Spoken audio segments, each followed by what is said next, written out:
जय श्री सीताराम। मानस के रसिक श्रोताओं को हृदय से प्रेम से जय श्री सीताराम।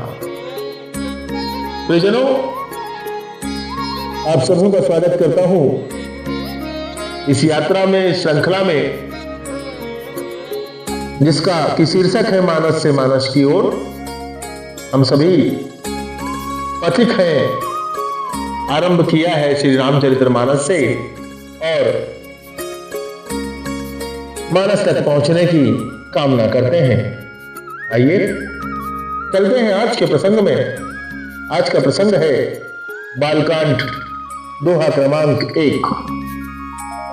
गोस्वामी तुलसीदास जी लिखते हैं कि जथा सुअंजन अंजिद्रग साधक सिद्ध सुजान कौतुक देखत शैल वन भूतल भूमि विनिधान। क्या कह दिया कि जथा सुअंजन अंजिद्रग साधक सिद्ध सुजान और कौतुक देखत शैल वन भूतल भूरि निधान। साधारण अर्थ देखे महाराज,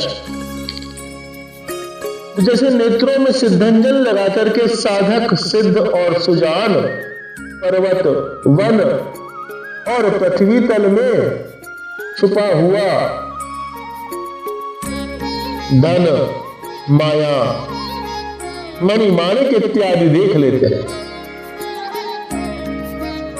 यही है सामान्य अर्थ। यदि इस अर्थ को ही देना होता तो क्या गोस्वामी जी इस दोहे को लिखते? संभवतः कदापि नहीं। निश्चय ही इस दोहे के भावों के साथ छुपा हुआ अर्थ है। आइए प्रयास करते हैं हम साथ साथ प्रभु श्री राम के आशीर्वाद के साथ, गोस्वामी जी तुलसीदास के साथ इस पावन दोहे का भावार्थ क्या है, आइए साथ में जानते हैं।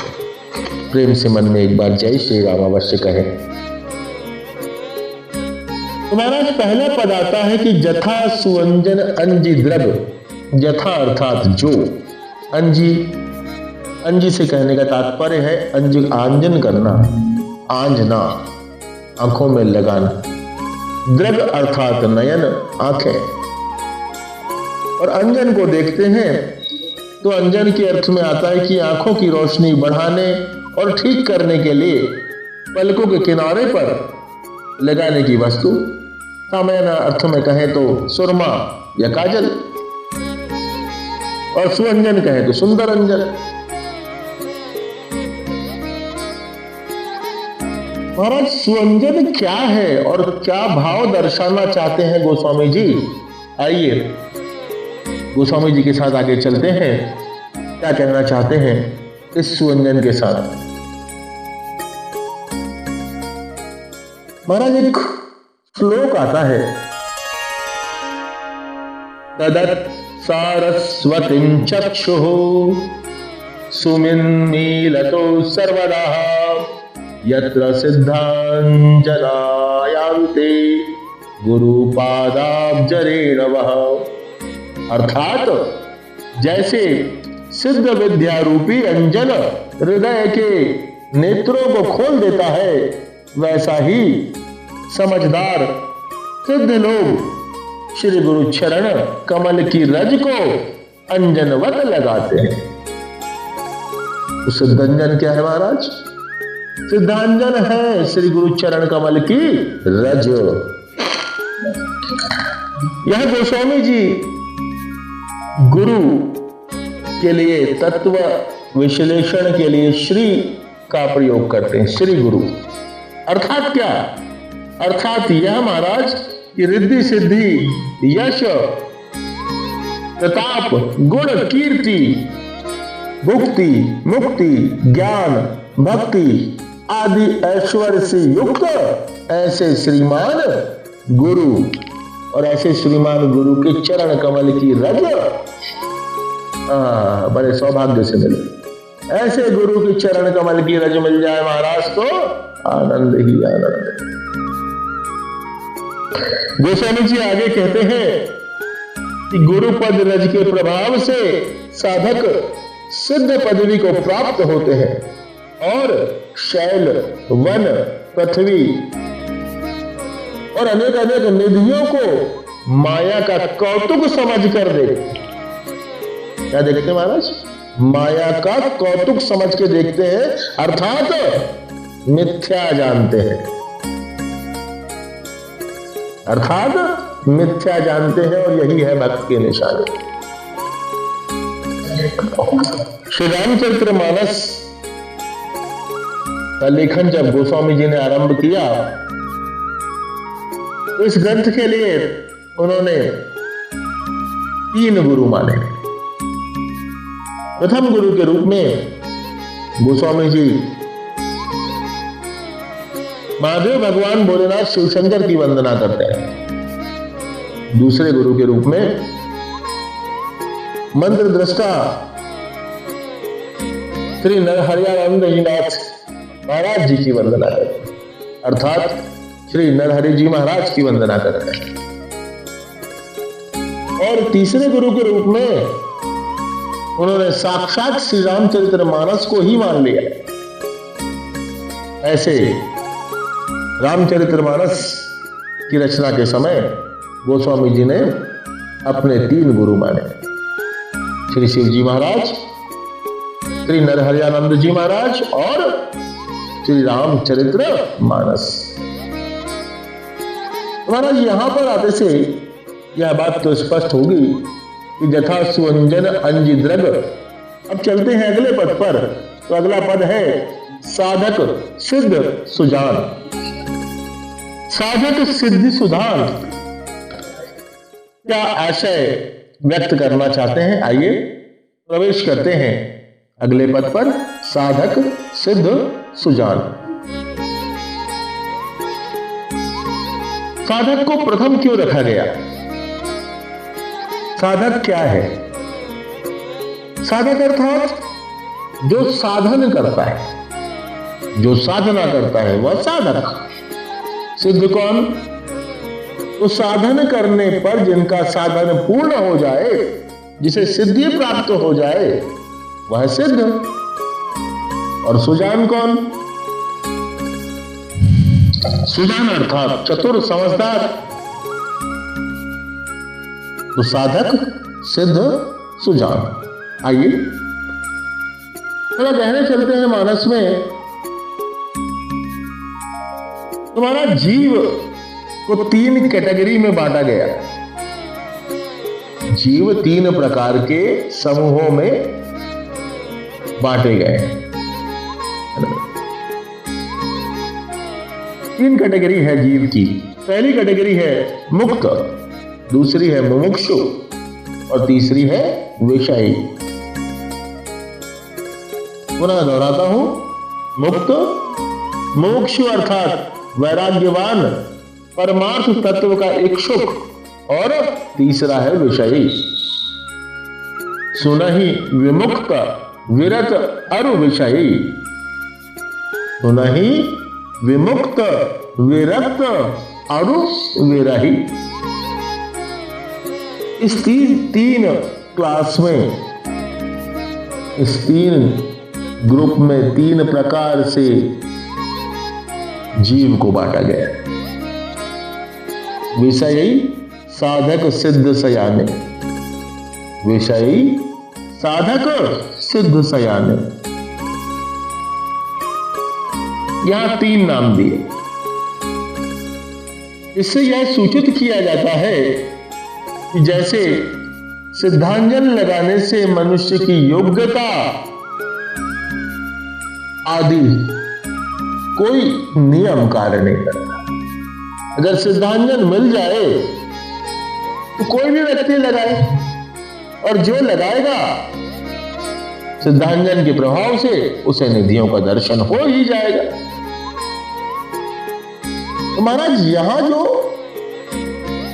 भेद स्पष्ट किया गया कि भैया आपके कर्म कोई भी हो, आप कुछ भी कर रहे हो, अगर सिद्धांजन आपको प्राप्त हो गया, फिर गुरु चरण कमल की आपको रेणु अर्थात वह मिट्टी व रज प्राप्त हो गई, तो निश्चित मानो आप समस्त प्रकार की निधियों के दर्शन कर लोगे, ऐसा भाव है।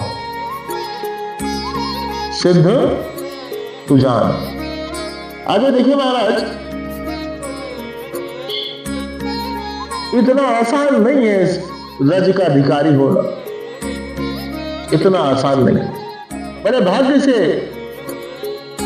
श्री गुरु चरण कमल रज प्राप्त होती है। बड़े भाग्यवान लोग होते हैं जिन पर अपने गुरु का आशीष होता है। थोड़ा गहरे चले तो इस 3 के क्रम में एक और 3 आता है, और वह 3 कौन सा है? तो वह 3 है कर्म, ज्ञान और उपासना। 3 भेद पुनः आ गए। पहले देखा हमने साधक, सिद्ध, सुजान, फिर देखा मुक्त, मुमुक्षु और विषयी, और अब क्या देख रहे हैं? अब आया कर्म, ज्ञान और उपासना। महाराज संसार में कर्मकांडी, ज्ञानी और उपासक 3 प्रकार के लोग। कर्मकांडी साधक कहलाता है, जिसे ज्ञान प्राप्त हो गया, जो ज्ञानी हो गया वह सिद्ध की संज्ञा में आ गया। और जो उपासक है, जो उपासना कर रहा है, वह सुजान की श्रेणी में है।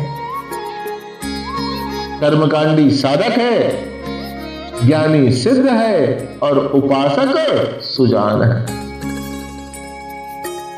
अब महाराज श्री रामचरितमानस में 4 प्रमुख संवाद स्पष्ट होते हैं।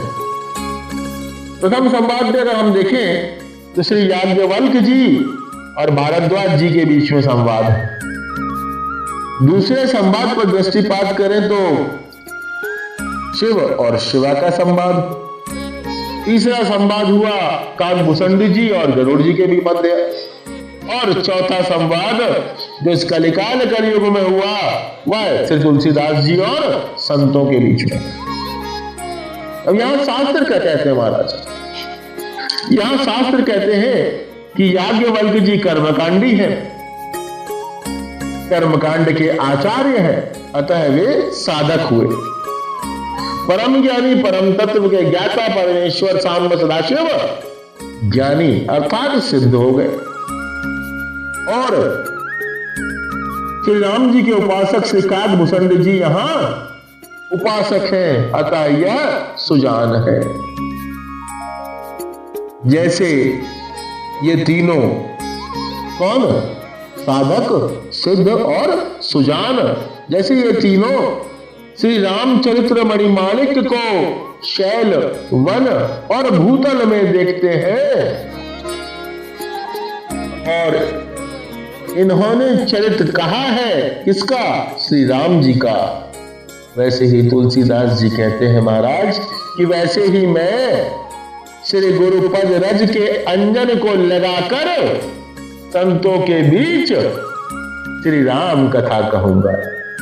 जय जय राम। तो महाराज यहां सिद्ध हुआ, सिद्ध साधक सुजान के पीछे गोस्वामी जी की मनसा क्या है। थोड़ा आगे चले तो अगला पद मिलता है कि शैल, वन, भूतल, भूरि निधान। शैल, वन, भूतल, भूरि निधान। आए क्या गुणार्थ छुपा है इसमें, जानने का प्रयत्न करते हैं गोस्वामी जी के साथ मानस से मानस तक की यात्रा में। यहां रामचरितमानस के संबंध में शैल, वन, भूतल क्या है? वेद पुराणादि शैल है। पावन पर्वत वेद पुराना, राम कथा रुचिरा कर नाना। सुंदर वाक्य है कि पावन पर्वत वेद पुराना, राम कथा रुचिरा कर नाना।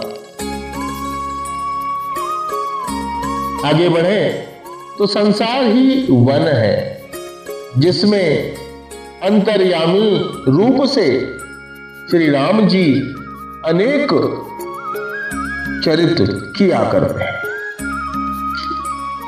संसार कांतार अति घोर गंभीर घन।